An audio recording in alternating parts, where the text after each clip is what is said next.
સહજાત્મ સ્વરૂપ પરમ ગુરુ અમારે હજારો વર્ષોનો શાસ્ત્રનો અભ્યાસ છે. પરમ કૃપાળુદેવે ખંભાતના શ્રી ત્રિભુવન માણેકચંદને સંવંત 1946માં ફાગણ મહિનામાં મુંબઈની પેઢી ઉપર આ પ્રમાણે કહેલ. આવા પૂર્વભવના અભ્યાસના ફળરૂપે અને 7 વર્ષની વયે થયેલ જાતિ સ્મૃતિ જ્ઞાનને લઈને ઉભરાતા આકરા વૈરાગ્ય સાથે પરમ કૃપાળુદેવ ભાવનાબોધ લખે છે. મુમુક્ષુઓ ઉપરાંત શાસ્ત્રના ઊંડા અભ્યાસીઓને અને મુનિઓને પણ ભાવનાબોધ વાંચવા તેઓ ભલામણ કરતા. સગળા જીવો સુખ અને આનંદ પ્રાપ્ત કરવા મથ્યા જ કરે છે, પરંતુ વિવેક વિના તેમાં તેઓ વિભ્રમ પામે છે. સંસારમાં સુખનો આરોપ કરે છે, જે આરોપ વૃથા છે. તો પછી ખરું સુખ શામાં છે? સુખ વસે આત્મા વિશે તેનો નહીં નિર્ધાર, શોધે સુખહીન વસ્તુમાં, જડમાં નહીં જડનાર. જે વસ્તુ પ્રાપ્ત કરવામાં મહાતાપ છે, ભોગવવામાં એથી પણ વિશેષ તાપ છે, અને પરિણામે મહાતાપ, અનંત શોક અને અનંત ભય છે, તે વસ્તુનું સુખ તે માત્ર નામનું સુખ છે, સુખનો આભાસ છે. પરમ કૃપાળુદેવે બોધ્યું છે કે માયિક સુખની સર્વ પ્રકારની વાંછા ગમે ત્યારે પણ છોડ્યા વિના છૂટકો થવો નથી. તો જ્યારથી એ વાક્યનું શ્રવણ કર્યું ત્યારથી જ તે ક્રમનો અભ્યાસ કરવો યોગ્ય જ છે એમ સમજવું. સુગડાંગ સૂત્રનું વાક્ય છે, એકાંત દુઃખે જરિયેવ લોહે. આખો લોક દુઃખથી બળી રહ્યો છે. જ્ઞાનીઓ આ સંસારને ક્ષણવાર પણ સુખરૂપ નથી કહેતા. અનંત તાપ, શોક અને દુઃખ જોઈને જ્ઞાનીઓએ આ સંસારને પૂઠ દીધી છે. વૈરાગ્ય એ જ અનંત સુખમાં લઈ જનાર ઉત્કૃષ્ટ ભૂમિઓ છે. વિતરાગ માર્ગમાં વૈરાગ્યની માતા સમાન આ ભાવનાઓને ભાવનાશીની એવી ઉપમા અપાઈ છે. જેઓ જન્મથી 3 જ્ઞાનના ધારક છે, તેવા શ્રી તીર્થંકર ભગવંતો પણ પૂર્વાશ્રમમાં અને સર્વસંગ પરિત્યાગ વેળા પણ આ જ ભાવનાઓ ભાવે છે. દાન તો ધન હોય તો અપાય, ખરું શીલ તો ભગીરથ પુરુષાર્થ હોય તો પડે, સંગણ હોય તો તપ કરી શકાય. પણ આ ધર્મની ઉત્તમ ભાવનાઓ તો પોતાના હાથમાં જ છે. અતિ નિર્જરતા વણદામ ગ્રહો. જેને બીજું કાંઈ સામર્થ્ય નથી એવા અબુધ અશક્ત મનુષ્યો પણ આ આશ્રયના બળથી પરમ સુખભૂત એવા અદ્ભુત ફળને પામે છે અને પામશે.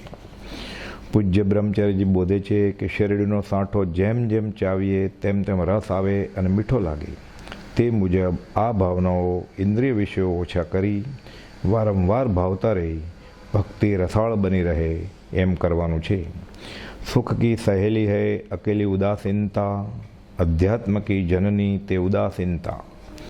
પરમ કૃપાળુદેવ લખે છે, મોક્ષમાળા મેં 16 વર્ષ અને 5 માસની ઉંમરે 3 દિવસમાં રચી હતી. જીનોક્ત માર્ગથી કંઈ પણ ન્યૂન અધિક તેમાં કહ્યું નથી. એ છપાતા વિલંબ થયેલ, તેથી ગ્રાહકોને આકુલતા ટાળવા ભાવનાબોધ ત્યાર પછી ઉપહાર રૂપે આપ્યો હતો. આ અણમોલ ભેટ આપણને પરમ કૃપાળુદેવે આપી છે. તે આ દિવસોમાં વાંચીએ, વિચારીએ અને સમજવા પ્રયત્ન કરીએ. ભાવ રોગના વૈદ્ય રાજેશ્વર, ભાવ ઔષધ તુજ ભક્તિ, હે રાજ ભાવ ઔષધ તુજ ભક્તિ. સહજાત્મ સ્વરૂપ પરમ ગુરુ.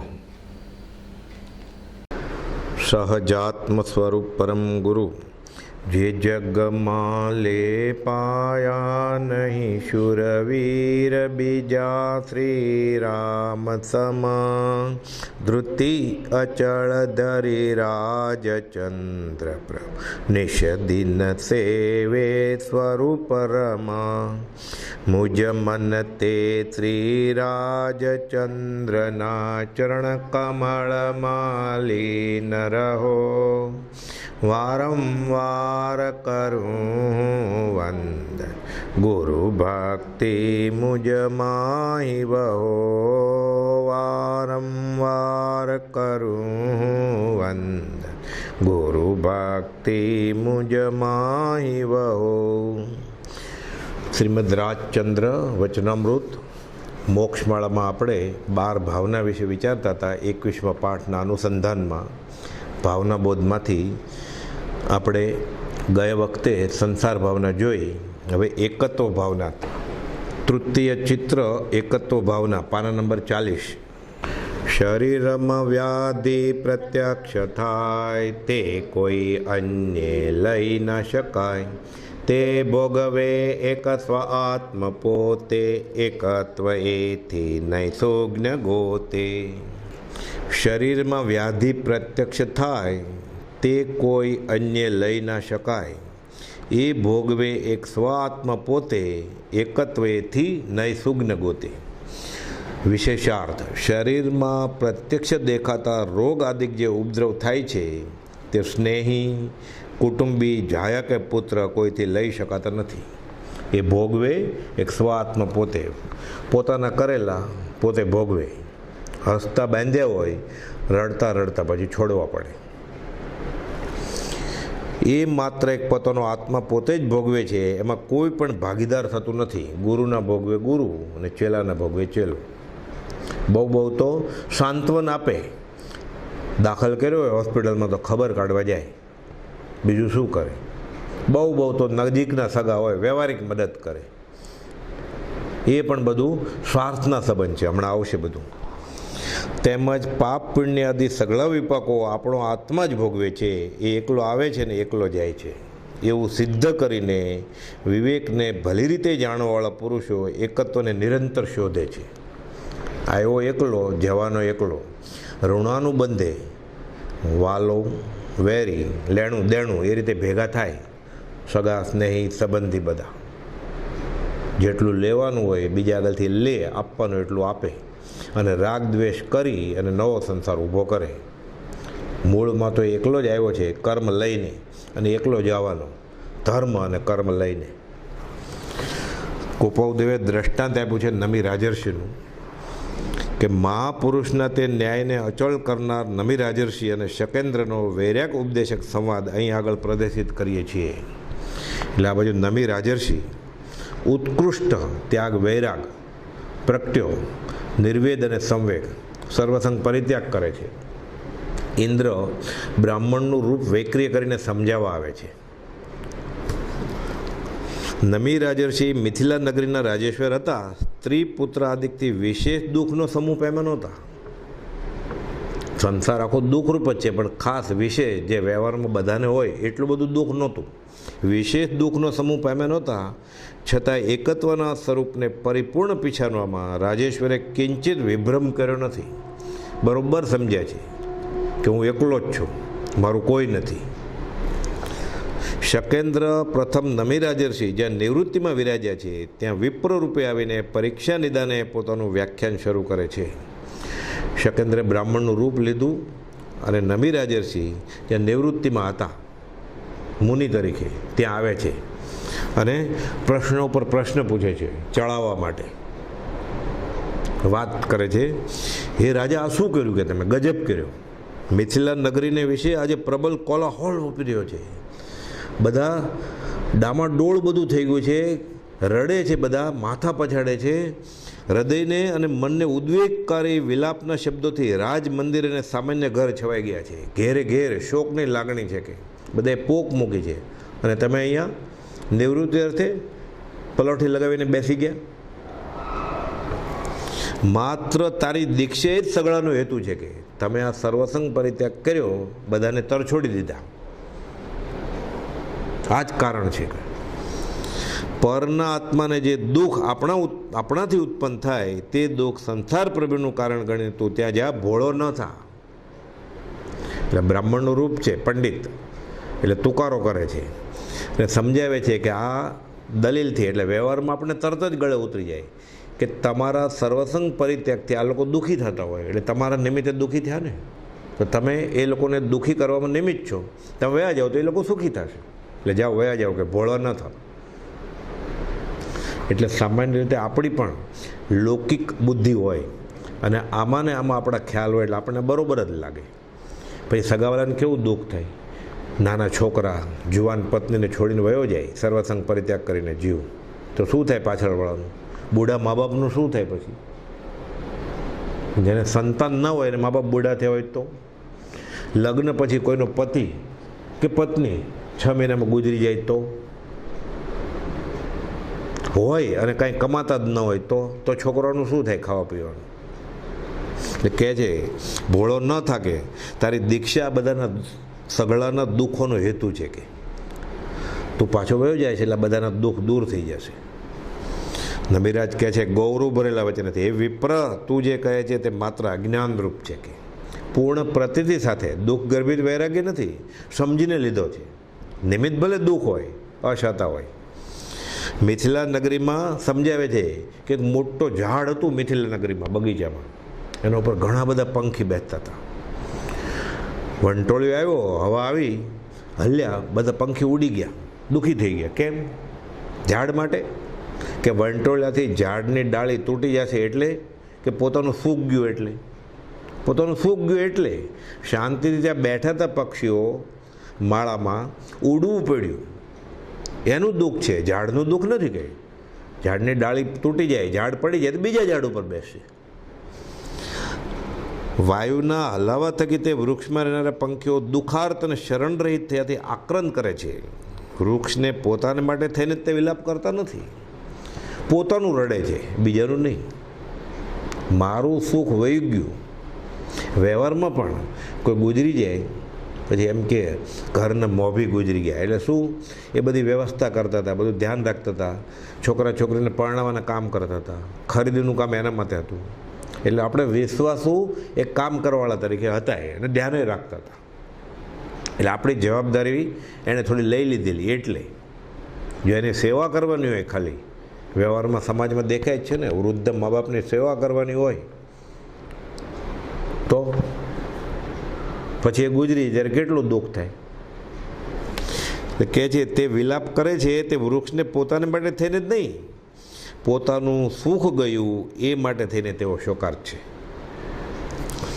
પણ આ જો અગ્નિને વાયુના મિશ્રણથી તારું નગર ભડકે બળે જ કે આ વિપ્ર કે આગ લાગી છે ચો તરફ, અંતપુરમાં, ગામમાં, મોટા મોટા મકાનોમાં, આ દયા આવી, દયા, આ ધર્મ કહે છે એ વિપ્ર મિથિલા નગરીના તે અંતપુરના અને તે મંદિરોના દાજવાથી મારું કંઈ પણ દાજતું નથી. મેરે પાસ મેરો એક આતમ તામ મમજ્જુ કિનો, એ ભલે સળગે, મારું કાંઈ સળગતું નથી ત્યાં. જેમ સુખ ઉત્પત્તિ છે તેમ હું વર્તું છું. મને એમાંનું કાંઈ પ્રિય નથી ને અપ્રિય નથી. હું કાંઈ દ્વેષ કરીને નથી આવ્યો કે મરવા દો, એનું જે થવાનું એ થાય. પણ પોતે મરે અને બીજાને જીવાડે એવું તો છે જ નહીં શાસ્ત્રમાં, ક્યાંય કોઈ ધર્મમાં, જૈનેતરમાં. એ મંદિર આદિકમાં મારું અલ્પ માત્ર પણ નથી. મંદિર એટલે મોટા ભવન, મારું કાંઈ નથી. મેં પુત્ર સ્ત્રી આદિકના વ્યવહારને છાંડ્યો છે. શાંતિથી વિચાર કરીને પછી સર્વસંગ પરિત્યાગ કર્યો છે કે સ્ત્રી, પુત્ર, આ ધન, સંપત્તિ, આ વ્યવહાર મારે હવે જોઈએ નહીં, છાંડ્યો છે. એમને મુશ્કેલાટમાં, ઝઘડાથી રીસાઈને નથી આવી ગયા. વિપ્રકટ પણ એ રાજા, તારી નગરીને સઘન કિલ્લો કરાવીને, પોળ, કોઠા, કમાડ, ભોગળ કરાવીને, શતકની ખાઈ કરાવીને ત્યાર પછી જજે. એટલે કે દુશ્મન હુમલો ન કરે, બધી વ્યવસ્થા કરી જા. કે તું કે વ્યવસ્થા શું કરું કેવું? આ તો બધા કર્મના ખેલ છે. બનનાર છે તે ફરનાર નથી, કે એમાં મને રસ જ નથી કાંઈ કાંઈ. હવે હું તો આત્માના જે અંદરના બધા ગુના છે, અંદરના દુશ્મન છે, એની સાથે મારે લડવું છે. લડો સૌ આત્મસંગ્રામે, બહિરુદ્ધે શું લડો? કે મારે લડાઈ તો ઘમાસાણ કરવી છે. કિયો રજપૂતો, ક્રોધ, માન, માયા, લોભ, એનું ખૂન કરવું છે. હવે અંતરશત્રુને જીતવા છે. બહિરુદ્ધે લડીને શું કામ છે? અનંતકાળથી આ લડાઈ ચાલતી આવી છે. જૈનેતરમાં તીર્થંકર જેવા પુરુષ ત્યાં, રામ ત્યાં, કૃષ્ણ ત્યાં. લડાઈ કોણે અટકાવી? અટકે જ નહીં. આ હિંસાદી ભાવ, અહિંસાદી ભાવ ગોપાલદેવે ગાંધીજીને સમજાવ્યું છે ને, આનંદકાલથી ચાલ્યા જ આવ્યા છે. આમ જ રહેવાનું છે. વ્યક્તિગત ધોરણે જેને છૂટવું હોય એ છૂટી શકે. હું તો હવે કર્મરૂપી વેરીની સેનાને ભેદીશ, અંતરશત્રુને. લૌકિક સંગ્રામની હવે મને રુચિ નથી. મારે ત્યાં જીતવું નથી. ત્યાં જીતે તો એ હારવાનું જ છે, હારે તો એ હારવાનું જ છે. હવે એવી જીત કરવી છે કે મારે શાશ્વત સુખ જોઈએ છે. પછી લડાઈ જ ન કરવી પડે. ગોપાલદેવ જુઠાભાઈને લખે છે ને 37મા પત્રમાં, સદાને માટે પછી કીર્તિ અપકીર્તિથી મુક્ત થવું છે. અમારે અને વિચિત્ર જગતને કંઈ લાગે વળગે નથી, ગોપાલદેવ જુઠાભાઈને કહે છે. એ નમિરાજ કહે છે કે મારે આ લડાઈમાં હવે કોઈ રસ નથી, લૌકિક સંગ્રામની મને રુચિ નથી, અમારે કંઈ લાગે વળગે નહીં. હવે હું માત્ર તેવા ભાવ સંગ્રામને ચાહું છું. વિપ્ર કહે છે, હે રાજા, શિખરબંધ ઉચ્ચ આવાસ કરાવીને, મણિ કંચનમય ગવક્ષ આદિ મુકાવીને, તળાવમાં ક્રીડા કરવાના મનોહર મહાલય કરાવીને પછી જજે. કે બધી વ્યવસ્થા કરી જા. અલગ અલગ બધા પ્રલોભનો આપે છે, ડર લાગે એવી વાત કરે છે કે આનું મન ગળી જાય કદાચ હું આવી બધી પ્રસ્તાવના રજૂ કરીશ તો. નમિરાજર્ષિ કહે છે, તે જે પ્રકારના આવાસ ગણાવ્યા તે પ્રકારના આવાસ મને અસ્થિર ને અશાશ્વત જણાય છે. સકળ જગત તે એઠવાત અથવા સ્વપ્ન સમાન, સપનું તૂટે કંઈ હતું જ નહીં. આ રેતીના ડુંગર છે કે મને અસ્થિર લાગે છે. આમાં શાશ્વત શું છે? બધું ફના છે. માર્ગના ઘરરૂપ જણાય છે. તે માટે જ્યાં સ્વધામ છે, જ્યાં શાશ્વતતા છે અને જ્યાં સ્થિરતા છે ત્યાં હું નિવાસ કરવા ચાહું છું. વિપ્ર કહે છે, એક ક્ષત્રિય શિરોમણી અનેક પ્રકારના તસ્કરના ઉપદ્રવને ટાળીને નગરીનું એ દ્વારે કલ્યાણ કરીને તું જજે. કે ચોર લૂંટારા બારવટિયા લૂંટી ન જાય નગરી, કંઈ એની વ્યવસ્થા કર પહેલાં રક્ષણની. હે વિપ્ર, નમિરાજ કહે છે, અજ્ઞાનબંધ મનુષ્ય અનેકવાર મિથ્યા દંડે છે. ચોરને પકડશે, લૂંટારાને પકડશે, પછી ફાંસી આપે. પછી ગુનો કોણે કર્યો છે? શરીરે ગુનો કર્યો છે? મનથી ગુનો થયો છે. મનને કોઈ પકડતું જ નથી. આત્મા તો દેખાતો જ નથી, અરૂપી છે. તો શરીરને મારે, શરીરને દંડ કરે, શરીરને ફાંસી લગાડે, એમાં આત્માનું શું? એટલે કે જે મિથ્યા દંડ દે છે મનુષ્યને, પણ ચોરીના નહીં કરનાર જે શરીરાધિક પૂતગલ તે લોકને વિશે બંધાય છે. બેડી બાંધે કોને? શરીરને. મનથી બેડી બંધાય, આત્માને બંધાય. અને ચોરીના કરનાર જે ઇન્દ્રિય વિકાર તેને કોઈ બંધન કરી શકતું જ નથી. બેઠો બેઠો ગમે એવા ભાવ કરતો હોય, જેલની અંદર કે છૂટી ગયા પછી કોને ખબર પડે? તો પછી એમ કરવાનું શું આવશ્યક? એટલે આ બધા ચોર આવી રીતે વ્યવહાર કરીને કે હવે મારે આ ચોર, મારે તો અંતર ચોરને પકડવા છે, મારું જે શાશ્વત સુખ હણી જાય છે એ ચોરોને પકડવા છે અને કેદ કરવા છે. વિપ્ર, એક ક્ષત્રિય જે રાજાઓ તારી આજ્ઞા અવલંબન કરતા નથી ને નરાધીપો સ્વતંત્રતાથી વર્તે તેને તું તારા વશ કર અને પછી જાજે. કે એ તારી આજ્ઞા આણ વર્તાવ બધે દેશ પરદેશમાં અને પછી જાજે. નમિરાજર્ષિ કહે છે, સંયમનું બળ કેટલું છે, મહાત્મ્ય કેટલું છે. 10 લાખ સુભટને સંગ્રામ વિશે જીતવા એ દુર્લભ ગણાય છે. તો પણ એવા વિજય કરનારા પુરુષો અનેક મળી આવે, પણ એક સ્વ આત્માને જીતનાર મળનાર અનંત દુર્લભ છે. પોતાના આત્માને કોણ જીતે? એ વીર. આ 10 લાખ સુભટને જીતે એ વીર નહીં, ખરો મહાવીર. આ તે 10 લાખ સુભટથી વિજય મેળવનાર કરતાં એક સ્વ આત્માને જીતનાર પુરુષ પરમ ઉત્કૃષ્ટ છે. આત્મા સંગાતે યુદ્ધ કરવું ઉચિત છે. બહિર્યુદ્ધનું શું પ્રયોજન છે? પૂર્ણ પ્રતીતિ થઈ ગઈ છે નમિરાજર્ષિને. એટલે વાત બધી એવી જ કરે છે કે આ સંસારના એક પણ કામમાં અમને હવે રુચિ રહી નથી. જ્ઞાનરૂપ આત્મા વડે ક્રોધાધિક આત્માને જીતનાર સ્તુતિપાત્ર છે. 5 ઇન્દ્રિયોને ક્રોધ, માન, માયા અને લોભને જીતવા દોહેલા છે. જેણે મનોયોગ આદિ જીત્યું તેણે સર્વ જીત્યું. મન જીત્યું તેણે સગળું જીત્યું. મન સાધ્યું તેણે સગળું સાધ્યું. આ કરવું છે. અનંતકાલથી ઓલી ઘણી લડાઈઓ કરી, ઘણીવાર જીત્યો, ઘણીવાર હાર્યો, પણ છેવટે સરવાળે હારેલો જ રહ્યો છે. હવે મારી એવી જીત મેળવી છે કે શાશ્વત સુખ. વિપ્ર કહે છે, સમગ્ર યજ્ઞ કર, બ્રાહ્મણોને દાન આપ, ગરીબોને દાન આપ, સ્ત્રીઓને દાન આપ, તપસ્વીઓને દાન આપ. આવું બધું કર. કે ભોજન આપ, શૂર્ણાદિક દાન દે અને ભોગ ભોગો. નમિરાજર્ષિ કહે છે, મહિને 10 લાખ ગાયના દાન દે તો પણ તે 10 લાખ ગાયના દાન કરતાં સંયમ ગ્રહણ કરીને સંયમને જે આરાધે છે તે કરતાં વિશેષ મંગળ પ્રાપ્ત કરે છે. 10 લાખ ગાયનું દાન દે એટલે પુણ્ય પ્રકૃતિ બંધાય, ફળ તો મળવાનું જ, સુખી થશે વ્યવહારે. પછી એ પુણ્ય વપરાઈ ગયા પછી સંયમ લેશે, એ જે પુણ્ય બંધાશે એ પુણ્યાનુબંધી પુણ્યની પ્રકૃતિ છે, એને છૂટવામાં લેખે લાગશે. ત્યાં વ્યવહારિક સુખ મળશે, અહીંયા આત્માનું સુખ મળશે. ત્યાં સુખ વયું જશે પછી આ ઉત્તરોત્તર વધતું જશે પુણ્યનું મંદિર પુણ્ય. એટલે વ્યવહારિક પુણ્ય બાંધ્યું એ પુણ્યના ઉદયમાં જીવ સાતા ભોગવે, સુખ ભોગવે, પછી એ વયું જાય, પછી પાછું દુઃખ ઊભું જ છે. અને પુણ્યની બંધી પુણ્યની પ્રકૃતિ એવી છે કે એ પુણ્યના ઉદયમાં જીવને એવી મતિ સૂજે કે પાછું પુણ્ય વધતું જાય, દિવસે દિવસે ચડતે wane.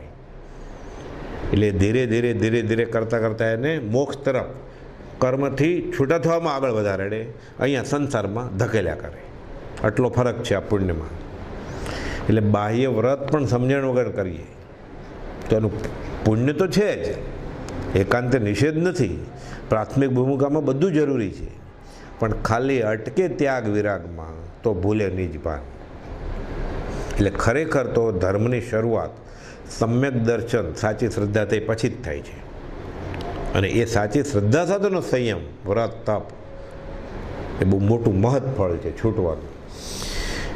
એટલે કે છે ભિક્ષાથી તો બ્રાહ્મણ સમજાવે છે, ભિક્ષાથી તો સુશીલ પ્રવજ્યમાં અસહ્ય પરિશ્રમ વેઠવો પડે કે એમાં વિતરાગ આ નિર્ગ્રંથ માર્ગની દીક્ષા કે જૈનેતરના સંન્યાસી તપસ્વી થવાનું કે એ પાળવામાં સહેલી છે કે ખાવું પીવું મોજ મજા 5 ઇન્દ્રિયો, આ જૈનનો જે ત્યાગ વૈરાગ છે કે બહુ ઊંચો છે. એટલે પ્રવજ્યા ત્યાગ કરીને પછી અન્ય પ્રવચનમાં રુચિ થાય છે કે અત્યારથી જ આ છોડી દેતું અને બીજી પ્રવજ્યા અંગીકાર કર કે જેમાં ભૌતિક સુખ એ મળે. માટે એ ઉપાધિ ટાળવા તો ગૃહસ્થમાં રહે, અને ધર્મ નથી થતો ઘરે કે ઘરમાં રહે, પોષજ ને બધું કરજે, તિથિઓ પાળજે. એ મનુષ્યના અધિપતિ હું ઠીક કહું છું કે મારું માન. નમિરાજ કહે છે, એ વિપ્ર બાલ અવિવેકી ગમે તેવા ઉગ્ર તપ કરે પરંતુ સમ્યક શ્રુત ધર્મ તથા ચારિત્ર ધર્મની તુલ્ય ન થાય. સંસારમાં રહીને કરીને કેટલુંક કરે. કુટુંબરૂપી કાજલની કોટડીમાં શ્રાદ્ધોત્પત્તિ થાય, ગોપાલદેવ કે બસ એના 100મો ભાગે ન થાય. કેટલી મહેનત કરે ત્યારે અંશે થાય. એકાદ કળા તે 16 કળા જેવી કેમ ગણાય? બહુ સમજાવે છે કે સુવર્ણ, મણી, મુક્તાફળ, વસ્ત્રાલંકાર ને અશ્વાદેકને વૃદ્ધિ કર, કે થોડા ઘોડા ભેગા કર, હાથી ભેગા કર, મણી રત્નો ભેગા કર. તો કે આ તૃષ્ણા પુરાય એમ નથી. નમિરાજ કહે છે, મેરુ પર્વત જેવા કદાચિત સોના રૂપાના અસંખ્યાત પર્વતો હોય તો પણ લોભી મનુષ્યની તૃષ્ણા छिपाતી નથી. જેટલું ભેગું થતું જાય એટલું વધુ ને વધુ ઈચ્છા થતી જાય. એટલે આવા વ્યવહારથી કોણ સુખી થયો છે, કોણ ધરાયો છે? સંતોષી નર સદા સુખી કે કિંચિત માત્ર તે સંતોષ પામતો નથી. તૃષ્ણા આકાશ જેટલી અનંત છે.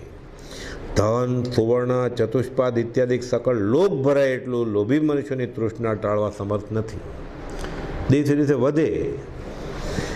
એક ક્ષત્રિય મને અદ્ભુત આશ્ચર્ય ઉપજે કે તું છતાં ભોગને છાંડે છે. વિપ્ર કહે છે, પછી અછતાં કામભોગને વિશે સંકલ્પ વિકલ્પ કરીને હણાઈશ. આ સગળી મુનિત્વ સંબંધની ઉપાધિ મુખ કે પછી પસ્તાવો થશે કે આ બધું મેં છોડી દીધું હતું તો પણ. યુવાન સ્ત્રી,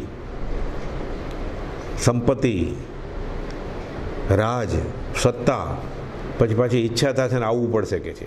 નમિરાજ કહે છે, કામભોગ છે તે શલ્ય સરખા છે, કામભોગ છે તે વિષ સરખા છે. કામભોગ પ્યારા લગે ફળ કિંપાક સમાન, મીઠી ખાજ ખુજાવતા પીઠે દુઃખી ખાન કે મને ખબર છે આનું પરિણામ શું આવે, હવે હું આમાં ભૂલ કરવાનું નથી કે છે.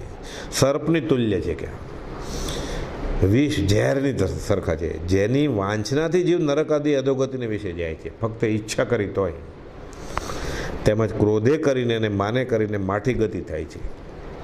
માયાએ કરીને સદગતિનો વિનાશ હોય છે, અને લોભ થકી આ લોક પરલોકનો ભય હોય છે. માટે એ વિપ્ર, એનો તું મને બોધ ન કર. હું બાંછોડ કરું એમ નથી, મેં નક્કી કરી લીધું છે. મારું હૃદય કોઈ કાળે ચળનાર નથી કે છે. એ મિથ્યા મોહિનીમાં અભિરુચિ હવે હું ધરાવવાનો નથી. જાણી જોઈને ઝેર કોણ પીવે? જે વસ્તુનું મહાત્મ્ય ગયું એ વસ્તુ પછી કોણ ઈચ્છે? જે ખબર પડી કે આ નુકસાન કરતા જ છે મને. જાણી જોઈને દીપક લઈને કૂએ કોણ પડે? દીવો લઈને કૂએ કોણ પડે? જાણી જોઈને વિભ્રમાં કોણ પડે? હું મારા અમૃત જેવા વૈરાગ્યનો મધુર રસ અપ્રિય કરી એ ઝેરને પ્રિય કરવા મિથિલેમાં આવનાર નથી. આત્માનું સુખ શાસ્ત્રમાં વર્ણન છે કે સર્વસંગ પરિત્યાગ કરે પછી 6 અઠવાડિયા થાય એટલે એને દેવલોકના ઇન્દ્ર કરતાં પણ વધારે સુખ અનુભવાય. એ સંયમી સાધુને મહર્ષિ નમિરાદની સુદૃઢતા જોઈને શકેન્દ્ર પરમાનંદ પામ્યો. ઇન્દ્રને એમ ખબર પડી કે આ હવે કંઈ મારી દલીલથી ચડવાના નથી, મક્કમ છે, નિર્ણય પાક્કો છે, અફર છે. એટલે કહે છે બ્રાહ્મણના રૂપને પછી છાંડી અને ઇન્દ્રપણાને વેકરી કર્યું, મૂળ રૂપમાં હવે આવે છે. વંદન કરીને મધુર વચને પછી તે રાજર્ષિ અને ઈશ્વર પાછા રાજર્ષિ સ્વરની સ્તુતિ કરવા લાગ્યો. હે મા યશસ્વી, મોટું આશ્ચર્ય છે કે તે ક્રોધને જીત્યો. આશ્ચર્ય તે અહંકારનો પરાજય કર્યો. આશ્ચર્ય તે માયાને ટાળી. આશ્ચર્ય તે લોભને વશ કીધો. ક્રોધ, માન, માયા, લોભ મહાન શત્રુ જે અનંતકાળથી જીવને મોહ રાજાના પંજામાં જકડી રાખે છે અને છૂટવા દેતા નથી, કે આ ચારેયને તે જીત્યા ચંડાલ ચોકડીને. આશ્ચર્ય તારું સરળપણું, આશ્ચર્ય તારું નિર્મમત્વ, કે આ બધું બતાવ્યું, અંતપુરની વાત કરી, રાણીની, પૈસાની, બધી વસ્તીની, પ્રજાની નથી ફસાણા જરાય. નિર્મમત્વ તારું, કે આશ્ચર્ય તારી પ્રધાન ક્ષમા, કે આશ્ચર્ય તારી નિર્લોપતા. એ પૂજ્ય, તું આ ભાવને વિશે ઉત્તમ છું અને પરભાવને વિશે પણ ઉત્તમ હોઈશ. કર્મરહિત થઈ પ્રધાન સિદ્ધ ગતિને વિશે પરવરીશ. અવધિજ્ઞાનના ધણી છે ઇન્દ્ર, તો જાણે છે કે આ છેલ્લો ભાવ છે એનો, બધા કર્મ ખપાવી દેશે. કે એ રીતે સ્તુતિ કરતાં કરતાં, પ્રદક્ષિણા કરતાં કરતાં શ્રદ્ધા ભક્તિએ તે ઋષિના પાદાંબુજને વંદન કર્યું. પછી તે સુંદર મુકટવાળો શકેન્દ્ર આકાશ વાટે ગયો. એટલે નમી રાજર્ષિની પરીક્ષા કરી તો મક્કમ જ હતા. આ જ વાત પ્રભુશ્રીજી એક પત્ર લખે છે કુપાવદેવને. એમાં લખે છે કે વાહ, મોટું આશ્ચર્ય કે ઇન્દ્રે કહ્યું નમી રાજર્ષિને, તે ક્રોધને જીત્યો, તે માન માયાને જીતી, તે લોભને જીત્યો. એ તો બધું ઋષિપણામાં. તમે તો વેપારી દશામાં એનાથી ચડતી દિશાએ, કે પાણીમાં આંગળી નાખવાની અને કોરી કાઢવાની. મોહ રાજાના ઘરમાં જઈ અને મોહને છાપો માર્યો પ્રભુશ્રીજી. કેવો ભાવ અને કેવી ઓળખ હશે ગોપાલદેવની. એટલે નમી રાજર્ષિનું ચરિત્ર ખરેખર વંદનીય છે. એના કરતાં તમે ચડતે વાને, કે ગૃહસ્થ વ્યવહારમાં સામે પૂરે તરીને ક્રોસ કરવાનું, ભવસાગર તરવાનું. ગોપાલદેવ લાગે છે ને, એક હાથે મહાભિરમણ સમુદ્ર તરવો છે, આંખ પાસે રેતી ઉપડાવવાની. માથું ધડ ઉપર રહેતું નથી, પ્રસ્વેદ પરસેવો છોટી જાય છે, પણ કર્યું ત્યાં આવ્યો રે ઉદય કારમો, પરિગ્રહ કાર્ય પ્રપંચ રે. પછી તો જેમ જેમ તે હડસેલીએ તેમ વધે, નહીં ઘટે એક રંચ રે, તોય ધન્ય દિવસ આહો. કેમ? નમી રાજર્ષિ જે મક્કમ હતા એવા જ મક્કમ ગોપાલદેવ સંસારમાં હતા. અને લેપાણા નહીં, જે જગમાં લેપાયા નહીં, શૂરવીર બીજા શ્રી રામ સમા. જે જગમાં લેપાયા નહીં, શૂરવીર બીજા શ્રી વીર સમા. આ ગોપાલદેવ પ્રભુશ્રી પત્રમાં આ બધું લખીને પછી કહે છે કે બધું બરોબર, એ તો દીક્ષિત થયેલા સાધુ હતા. સંસારી વેશે તમે, તે બાહ્યથી ગૃહવાસમાં પણ અંતરંગે મુનિવરો.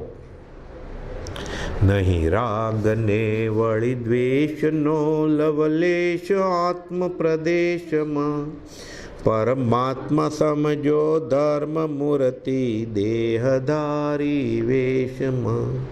કળી કાળમાં ભવરોગ હરવા વૈદ્યમાનું આખરો, પ્રભુ તુલ્યમાશય તત્વજ્ઞાની રાજચંદ્રમયા કરો. તો સરખાવીએ તો સરખવાય કેવી રીતે? તે બાહ્યથી ગૃહવાસમાં ને અંતરંગે મુનિવરો, પ્રભુ તુલ્યમાશય તત્વજ્ઞાની રાજચંદ્રમયા કરો. ગૃહસ્વાસ તો બહારથી, ખાલી બહારથી ભલે ને વેપારી હોય, ગૃહસ્થ હોય, જ્યોતિષ હોય, કવિ હોય, છોકરાના બાપ હોય, પણ અંદરથી મુનિવરો, મુનિમય મુનિ, મુનીશ્વર છે. પ્રમાણ શિક્ષા કૃપાદેવ લખે છે. આનો બોધ શું? આમાંથી ધડો શું લેવાનો આપણે? વિપ્ર રૂપે નમિરાજનો વૈરાગ તાવામાં ઇન્દ્રે શું ન્યૂનતા કરી છે? કહીએ નહીં. બધી રીતે એને તાવી જોયા, ચડાવી જોયા. સંસારની જે તુલનાઓ મનુષ્યને ચડાવનારી છે તે લલુતા સંબંધી મહાગૌરવથી પ્રશ્ન કરવામાં તે પુરંદરે નિર્મળ ભાવથી સ્તુતિપાત્ર ચાતુર્ય ચલાવ્યું છે. બધી રીતે પરીક્ષા કરવી જોઈએ. પ્રલોભન આપ્યા, ભોગના, હીરા માણેકના, સગા સંબંધીના, ગામના રાજના, દુશ્મનનો ડર માને નહીં. છતાં નિરીક્ષણ કરવાનું તો એ છે કે નમિરાજ કેવળ કંચનમાં જ રહ્યા છે, 100 રત્નું સોનું ચેડ્યા નહીં. શુદ્ધ અને અખંડ વૈરાગના વેગમાં એમનું વહન એમણે ઉત્તરમાં દર્શિત કર્યું છે કે હું આ નિર્ણય બદલવાનો નથી, અફર છું. એ વિપ્ર, તું જે વસ્તુ મારી છે એમ કહેવાય છે તે વસ્તુ મારી છે જ નહીં. પોતાની પાસે હતું, બાકી બધું હતું, પોતે એકલા જ છે. હું એક જ છું, એકલો જ જનાર છું અને માત્ર પ્રશંસનીય એકત્વને જ ચાહું છું. આવા રહસ્યમાં નમિરાજ પોતાના ઉત્તરને અને વૈરાગ્યને દૃઢીભૂત કરતા ગયા છે. એવી પરમ પ્રમાણ શિક્ષાથી ભર્યું તે મહર્ષિનું ચરિત્ર છે. બંને મહાત્માનો પરસ્પરનો સંવાદ શુદ્ધ એકત્વને સિદ્ધ કરવા તથા અન્ય વસ્તુનો ત્યાગ કરવાના ઉપદેશ અર્થે અહીં દર્શિત કર્યો છે. ગોપાલદેવ કહે છે હવે કે આવું થયું કેમ, એ બી લખે છે પાછા સાથે. આ વિશેષ દૃઢીભૂત કરવા નમિરાજ એકત્વ પામ્યા કેવી રીતે, આવો વિચાર કેમ ફર્યો, આવી મક્કમતા કેવી રીતે આવી, તે વિશે કિંચિત નમિરાજર્ષિનો એકત્વ સંબંધ અહીં આપીએ છીએ. એટલે ગોપાલદેવ ટૂંકમાં કથા કહે છે કે આ થયું કેવી રીતે, નમિરાજર્ષિને આવો વિચાર કેમ ફર્યો, કયું નિમિત્ત હતું. મોટા રાજા હતા, દર્શન મોહનીનો તો ઉદય હતો જ નહીં, પૂર્વના સંસ્કાર હતા, પણ સંસાર લુબ્ધ બહારથી દેખાય એવો વૈભવ હતો. એનું શરીર એવું, શરીર સૌષ્ઠવ, પત્નીઓ, વૈભવ, સંપત્તિ, હીરા માણેક, રાજ ને સત્તા. એમ લાગે કે આ સંસારમાં ઓતપ્રોત છે, ભોગ ભોગવે છે. એટલે ગોપાલદેવ કહે છે દર્શન મોહનીનો ઉદય ન છતાં એ સંસાર લુબ્ધરૂપ દેખાતા હતા. એટલા કેમ, યૌવનવંતી મનોહારિણી સ્ત્રીઓના સમુદાયમાં તે ઘેરાઈ રહ્યા હતા. એટલે વ્યવહારિક બધા સુખ હતા એમ, પણ એક સરખા દિવસ કોઈના સુખના જાતા નથી. અનિત્ય ભાવનામાં આપણે જોયેલું ને, બદલી જાય, કર્મ બદલી જાય છે. રોગ થાય છે એકવાર, દાહ જવર, આખા શરીરે બળતરાઓ પડે ને તાવ આવે. આખું શરીર જાણે પ્રજ્વલિત થઈ ગયું હોય તેવી બળતરા વ્યાપ્ત થઈ, રોમે રોમ જાણે વીછી ડંખ મારતા હોય. આવું દુઃખ ઉત્પન્ન થયું. પછી તો વ્યવહારિક તો સુખ સંપત્તિ બધું હતું જ. વૈદ્ય વિદ્યાના પ્રવીણ પુરુષોના ઔષધ ઉપચારનું અનેક પ્રકારે સેવન કર્યું, પણ તે સગળું વ્યર્થ, અસર જ ન કર્યું. જેટલો ઈલાજ કરવા જાય, જ્યારે અશાતોનો ઉદય હોય ત્યારે જે ઈલાજ કરવામાં આવે રોગ વકરે, આડઅસર થાય, બગડ્યું. કુપાલદેવ લખે છે લેશ માત્ર પણ વ્યાધિ ઓછો ન થતાં અધિક થયો. ઔષધ માત્ર દાહ જ્વરના હિતેશી થતા ગયા. એટલે રોગ વકરે એવી રીતે દવા આપી એટલે રોગ ઘટવાનો બદલે વધવા માંડ્યો. રોગના હિતેશી અને દર્દીને દુશ્મન તરીકે સાબિત થાય છે, વિરોધી તરીકે સાબિત થાય છે. કોઈ ઔષધ એવું ન મળ્યું કે જેને દાહ જ્વરથી કિંચિત પણ દ્વેષ હોય. રોગના બધા મિત્ર થયા, નિમિત્તો, અને વધતો જ ગયો રોગ. નિપુણ વૈદો કાયર થયા અને રાજેશ્વર પણ મહાવ્યાધિથી કંટાળો પામી ગયા. હાથ ઊંચા કરી નાખ્યા મોટા વૈદરાજો કે અમારા બધા ઈલાજો નાકામયાબ છે, કાંઈ હવે થાય એમ નથી, આ રોગ મટે એમ નથી. ટાળનાર પુરુષની શોધ ચારે બાજુ ચાલી. એક મહાકુશળ વેદ મળ્યો કે મલયગીરીનું બાવના ચંદન લાવો અને એ ઘસીને એનું વિલેપન કરો તો મટી જાય. બાવના ચંદન, શાસ્ત્રમાં વાત છે કે ઉકળતી તેલની કઢાઈ હોય અને એમાં બાવના ચંદન થોડું ઘસીને નાખે, શીત એકદમ ઠંડુ થઈ જાય. એવી કોઈ મલયગીરીનો એવા વેદ મલયગીરીના ચંદનનું વિલેપન કરવા સૂચન કર્યું.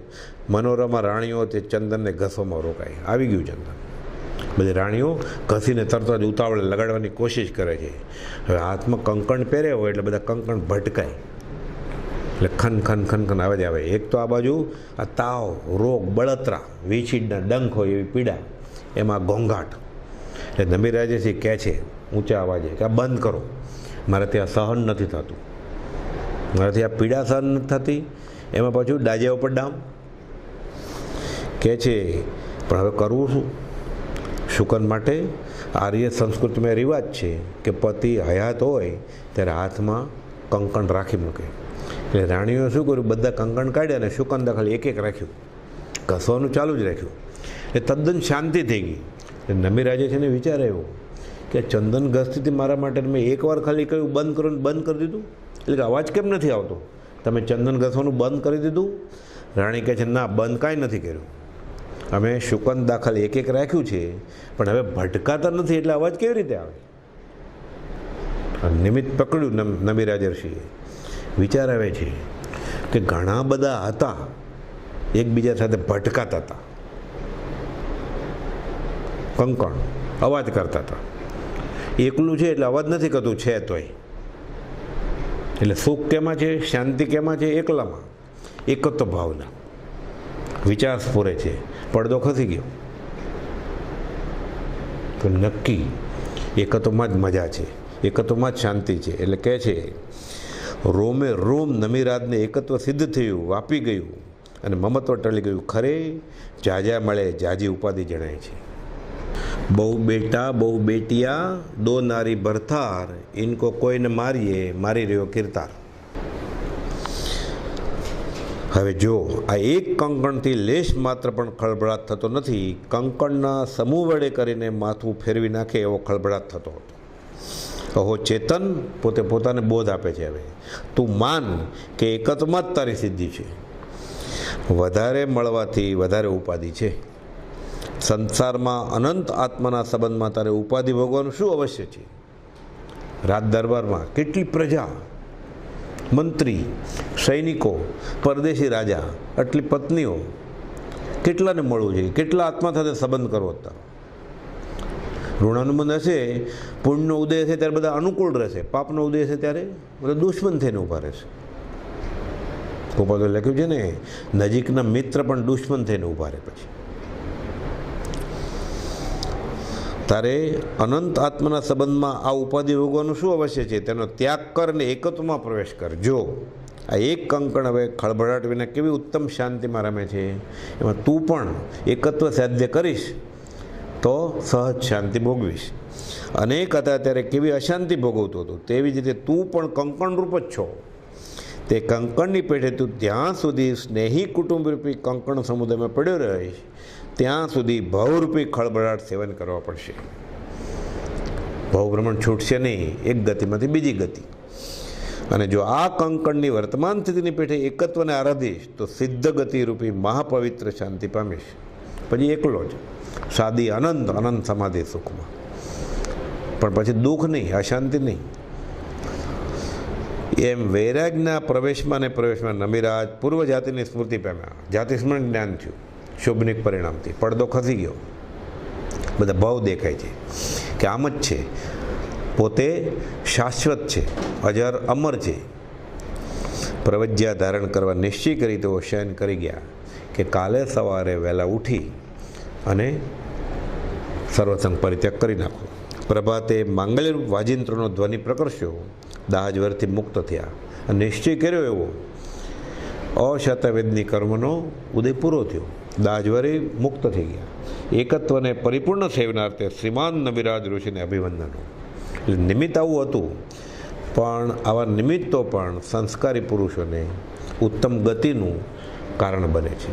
કુપાદો લખે છે પછી શાર્દુલ વિકૃતિ છંદમાં, રાણી સર્વ મળી સુચંદન ઘસી ને ચર્ચવામાં હતી, બૂજો ત્યાં કકળાટ કંકણ તણો શ્રોતી નમી ભૂપતિ, સંવાદે પણ ઇન્દ્રથી દ્રઢ રહ્યો, એકત્વ સાચું કર્યું, એવા એ મિથિલેશનું ચરિત આ સંપૂર્ણ અત્રે થયું. બુજ્યો શ્રોતી નમી ભૂપતિ, આમાંથી બોધ નિમિત્ત પામ્યા, પકડી લીધું નિમિત્તને. રાણીઓનો સમુદાય ચંદન ઘસીને વિલેપન કરવામાં રોકાયો હતો. તત્સમયમાં કંકણના ખળભળાટને સાંભળીને નમીરાજ બુજ્યો ઇન્દ્રની સાથે સંવાદમાં પણ અચલ રહ્યો અને એકત્વને સિદ્ધ કર્યું. હવે આ એકત્વ ભાવનાની કથા પૂરી થઈ. આપણે આગળ પ્રજ્ઞાબોધમાંથી જોઈએ.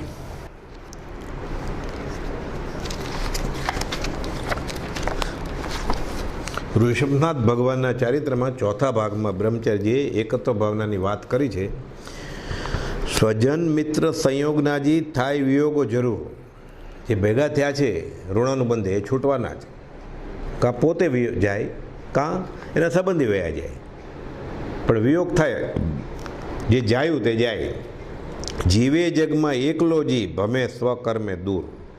અબુધ જન્માંધ હિજડોજી ગરીબને ગુણહીન. દયામણો જીવ એકલો જી ચંડ ચંડાળ દિન. આવી હલકી ગતિમાં જાશે એકલો જ. વનમાં ભીલ તે એકલો જી સ્વર્ગે સૂર પણ એક. દેવલોકનું દેવ થાય ઉચ્ચ મહર્દિક એ પણ એકલો, અને ચંડાળ થાય તો એકલો. પુણ્યહીન પીડા ખમેજી થળ જળ નભ ચર છેક. નરકે નારકી એકલો જી ત્યાં સંતાપ અમાપ. નરકમાં જાય પોતે એવા કર્મ કર્યા હોય, એકલો દુઃખ સહન કરે. વૈતરણી અસિપત્રને જી અતિ શીતને તાપ. શીત પરિશ ઉષ્ણ પરિશ બધા નરકમાં ભોગે. ભવ કાદવમાં એકલો જી રતિ સુખ પંકજ લીન. ભોગ ભોગવે એને દંડ મળે ભવસાગરમાં પડે. ભમરા સમ કે મોક્ષમાં જી એક સુખી સ્વાધીન. વિષય વાસનામાં એકલો જ છે, નરકમાં એકલો જ છે, અને જીવ પુરુષાર્થ કરે તો મોક્ષમાં પણ એકલો સુખ ભોગવશે. એગોહમ નથી મેં કોઈ ન મનસ્સ કરશે. કોઈ સાથે ભાગીદાર નથી. એકલાને સુખ ભોગવવાનું છે, એકલાને દુઃખ ભોગવવાનું છે, એકલાને સંસારમાં રખડવાનું છે, અને એકલાને મોક્ષનું સ્વાધીન સુખે ભોગવવાનું છે. એટલે એકત્વ એકલું જ છે. આ જ વાત કાર્તિક અનુપ્રેક્ષામાં લંબાણપૂર્વક છે. કુપોલદેવ ઘણાને આ કાર્તિક અનુપ્રેક્ષા વાંચવાનો બોધ આપતા.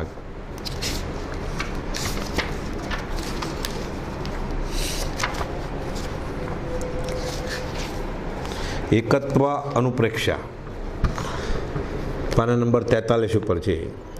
એક જીવ જાયતે એક ગર્ભે ગૃહાતિ દેહમ એક બાલ યુવા એક વૃદ્ધ જરા ગૃહિત. હમણાં જે આવ્યું ને બ્રહ્મચારી લખ્યું છે એ જ એવા જ મતલબનું છે. જીવ છે તે એકલો ઉપજે છે, એકલો જ ગર્ભમાં દેહને ગ્રહણ કરે છે, એકલો જ બાળક થાય છે, એકલો જ યુવાન ને એકલો જ જરાવસ્થાથી ગ્રસિત થાય છે. જીવ એકલો જ જુદી જુદી અવસ્થાઓને ધારણ કરે છે. એક રોગી શોકી એક તપ્યતે માનસે દુઃખે એક મ્રિયતે વરાક નરક દુઃખમ સહતે એક અપી. જીવ એકલો જ રોગી થાય છે, જીવ એકલો જ શોકાર્થ થાય છે, જીવ એકલો જ માનસિક દુઃખથી તપ્તમાન થાય છે. દેવલોકમાં એકલો જ જાય, નરકમાં એકલો જાય. જીવ એકલો ને એકલો જ અનેક અવસ્થાઓને ધારણ કરે છે. એક સંચિનોતિ પુણ્યમ એક ભુનક્તિ વિવિધ સુર સૌખ્યમ એક ક્ષપતિ કર્મ એકમ અપિ ચ પ્રાપ્નોતિ મોક્ષમ. જીવ એકલો જ પુણ્યનો સંચય કરે છે, જીવ એકલો જ દેવગતિના સુખ ભોગવે છે, જીવ એકલો જ કર્મનો ક્ષય કરે છે, અને જીવ એકલો જ મોક્ષને પ્રાપ્ત કરે છે. જીવ એકલો જ પુણ્ય ઉપાર્જન કરી સ્વર્ગે જાય છે, અને જીવ એકલો જ કર્મનાશ કરી મોક્ષે જાય છે. આગળ કહે છે સ્વજન પશ્યન્નપી સ્ફુટમ ન દુઃખલેશમ અપી શક્નોતિ ગૃહિતમ એવમ જાનન અપી સ્ફુટમ તત અપી મમત્વમ ન ત્યજતી. સ્વજન અર્થાત કુટુંબી છે તે પણ આ જીવને દુઃખ આવતા તથા તેને દેખવા છતાં પણ તે દુઃખને લેશ પણ ગ્રહણ કરવાને અસમર્થ થાય છે. કોઈની દુઃખ પીડા લઈ શકતા નથી. આ પ્રમાણે પ્રગટપણે જાણવા છતાં આ જીવ કુટુંબ પ્રત્યેનું મમત્વ છોડતો નથી. લઈ શકતા નથી તો સિદ્ધાંતની વાત કરી. લઈ શકે એમ હોય તોય હાથ ઊંચા કરી નાખે. કોણ લે? આ સંસારમાં કોઈનું નથી, કોઈનું નથી. બોધ કથા છે. એક સંન્યાસી ભિક્ષા લેવા માટે નીકળે છે ઊભી બજારે. એક દુકાન આગળ જઈને ઊભા રહે છે ભિક્ષા માટે. બચ્ચા તેરા ભલા હોય ગયા. પેલો જવાબ જ નથી દેતો, કંઈ ઊભો જ રહે છે ત્યાં ને તે. ફરીવાર માગે છે. છોકરો છે મારે ઘરમાં બધા છે કે માફ કરો, આગળ જાઓ. કોણ છે કે બાવાજી કહે કે મા છે, બાપા છે, પત્ની છે. હું એને માટે કમાઉં છું, તમારા માટે કમાવા નથી બેઠો કે. તો કે એમ વાલિયા લૂંટારાની વાત આવે છે ને, નારદ જાતા હતા, આ તો બધાને પકડી પકડીને લૂંટે જ વાલિયો લૂંટારો. પકડ્યા, એ બાવા અહીંયા આવો, જોળી તપાસી કાંઈ હોય તો. જોળીમાં શું મળે હવે? ચપટી લોટ મળે કે એકાદ બે લંગોટ હોય, બીજું શું હોય? તો કે તું આ લૂંટે તો બરાબર છે, પણ આ કોને માટે આ બધું કરે છે? તો કોને માટે એટલે કે મારે પત્ની છે, છોકરા છે, કુટુંબ કબીલા લઈને બેઠો છું, કે તારી જેમ જોડી લઈને ફરતો નથી કહ્યું. પણ તું આ બધા પાપ કરો છો, કોઈ ભાગીદાર છે એમાં? તો બધા કેમ નહીં કે હું કંઈ મારા માટે નથી કરતો, મારા કુટુંબીઓ માટે કરું છું. બધા ભાગીદાર તો થાય જ ને. અત્યારે હું લૂંટનું જે બધું કમાઈને ભેગું કરું છું, બધા સાથે જ મજા કરીએ છીએ મેં. તો ભાગીદાર થાય ને તો પૂછ્યા કે પૂછવા જાય છે, તો પાછો વિચાર આવે છે કે આ બાવા આગળ કંઈક હશે તો એમ કંઈ તપાસ કે ઊભા રહે, કે હું પૂછવા જાઉં એટલે તમે ભાગી જાઓ, કે બાંધ્યા ઝાડ સાથે જાય પૂછવા પત્નીને છોકરાને. પત્નીને પૂછે છે કે આ બધા પાપ કરું છું, લૂંટીને લાવું છું, તું મારી ભાગીદાર તો ખરી ને? કેમ કે શેની ભાગીદાર? કે જવાબદારી નથી તમારી કમાવાની? છોકરા બધાને પૂછે છે, તમે તો તમે છે ને ભાગીદાર?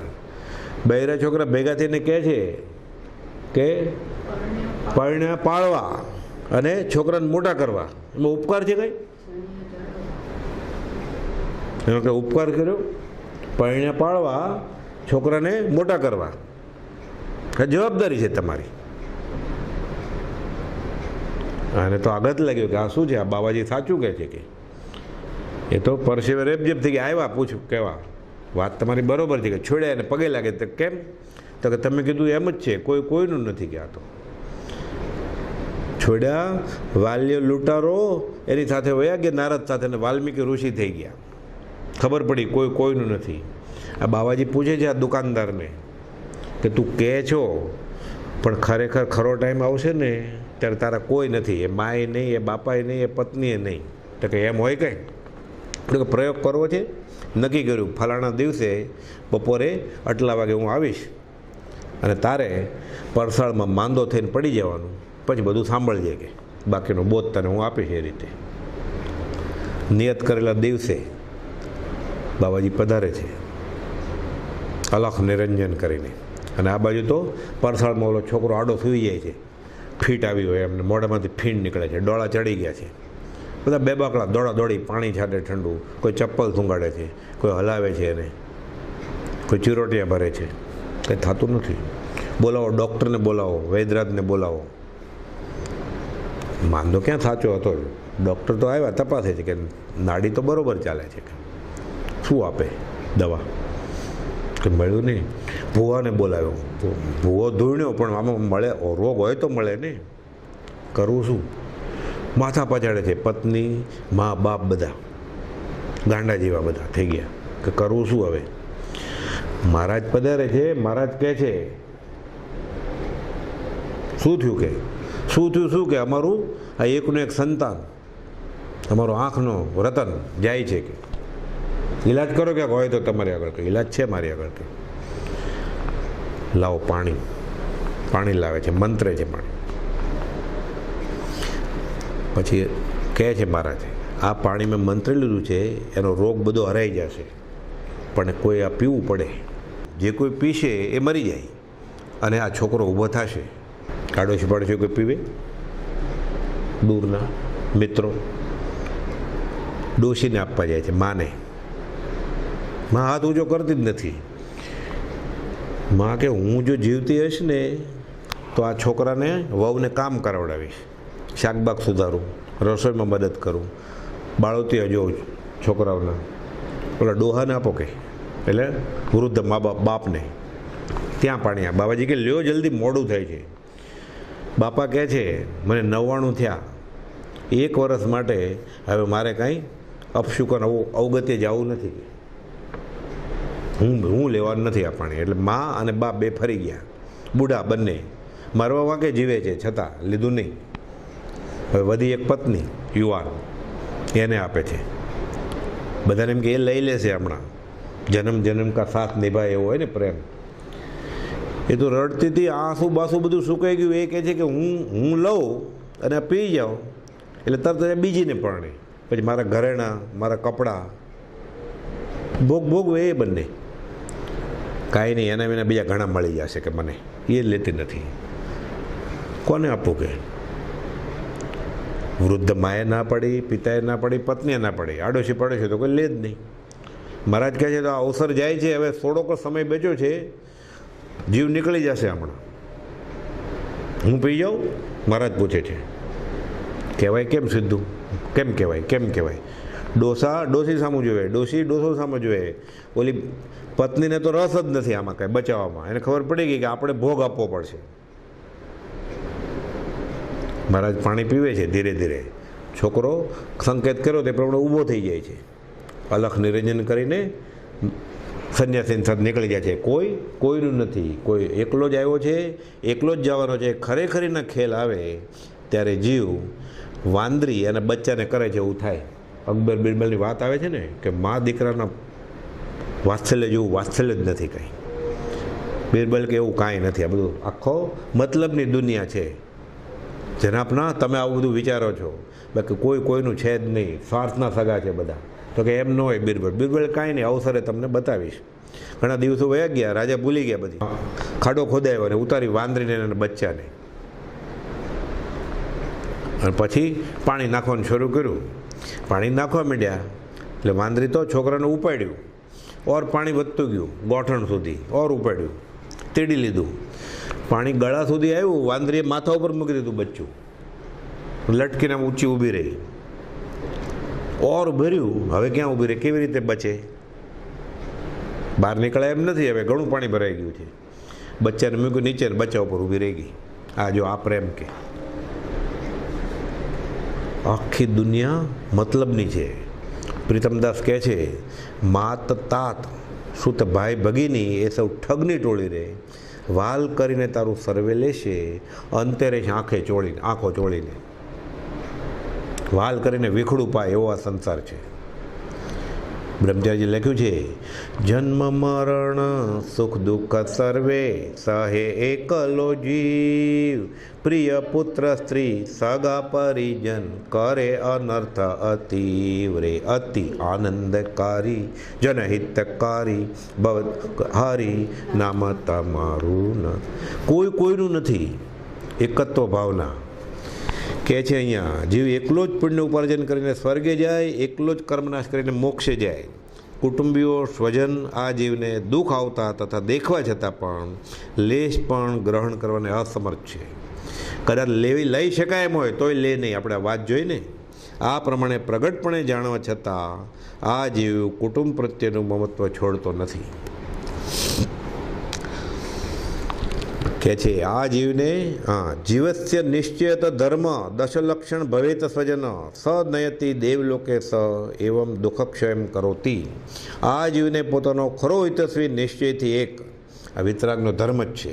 કારણ કે તે ધર્મ જ દેવલોકને પ્રાપ્ત કરાવે છે અને આ ધર્મ જ મોક્ષ અપાવશે. ધર્મ સિવાય અન્ય કોઈ હિતસ્વી નથી, કોઈનું છે જ નહીં. સર્વાદરેણ જાનીહિમ એકમ જીવમ શરીરત ભિન્નમ યસ્મિન તું જ્ઞાતે જીવે ભવતી અશેષ ક્ષણે હેયમ. એ ભવ્યાત્મા, તું સર્વ પ્રકારે ઉદ્યમ કરીને શરીરથી ભિન્ન એકલા જીવને જાણ.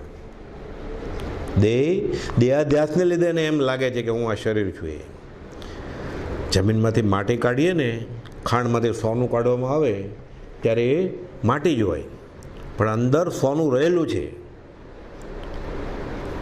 એ તો એ ખાણિયાને ખબર હોય. એ તપાવે માટી, સોનું અલગ થાય. એમ અત્યારે દેહાધ્યાસને લીધે દેહને આત્મા એક લાગે છે, પણ કહે છે કે ઉદ્યમ કરીને શરીરથી ભિન્ન એકલા જીવને જાણ. એ મહેનત કરે ત્યારે ખબર પડે, તપાવે ત્યારે. જેને જાણતા બાકીના સર્વ પરદ્રવ્યો ક્ષણ માત્રમાં તજવાગે લાગે છે. એટલે રતન બંધ્યો ગઠડી વિશે, સૂર્ય છીપ્યો ઘન માહી, સિંહ પિંજરે મેં દિયો, જોર ચલે કછું નહીં. વાદળ ખસી જશે, સૂર્ય દેખાશે. આ રત્નો ઉપર ચીથરું પડ્યું છે કપડાનું, એ હટાવી દઈએ, કર્મરૂપી મેલ નીકળી જાય. પોતે એકલો જ છે અને એકલો સ્વતંત્ર છે, શાશ્વત સુખ ભોગવી શકે એવો છે. પરને લીધે પર નિમિત્તોથી એ સુખી થવાનું નથી.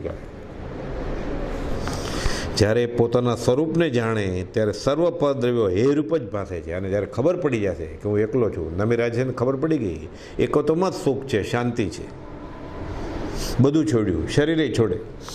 જ્યારે પોતાના સ્વરૂપને જાણે ત્યારે સર્વ પરદ્રવ્યો હેરૂપ જ ભાસે છે. તેથી અહીં પોતાનું સ્વરૂપ જ જાણવાનો મહાન ઉપદેશ છે. એટલે હું એકલો જ છું, એકલો આવ્યો છું, એકલો જવાનો છું. એક જીવ પર્યાય બહુ ધારે સ્વ પર નિદાન, પર જીવ આપા જાણ કે કરો ભવ્ય કલ્યાણ. એટલે આ થાય આ એકતો ભાવના ભાવે કે પોતે એક શુદ્ધ દ્રવ્ય ચેતન દ્રવ્ય છે, હું એક શુદ્ધ સદારૂપી જ્ઞાન દર્શનમય ખરે કે અન્ય તે મારું જરી પરમાણુ માત્ર નથી. અરે આ થાય તો જીવ છૂટે સહજ આત્મ સ્વરૂપ પરમ ગુરુ.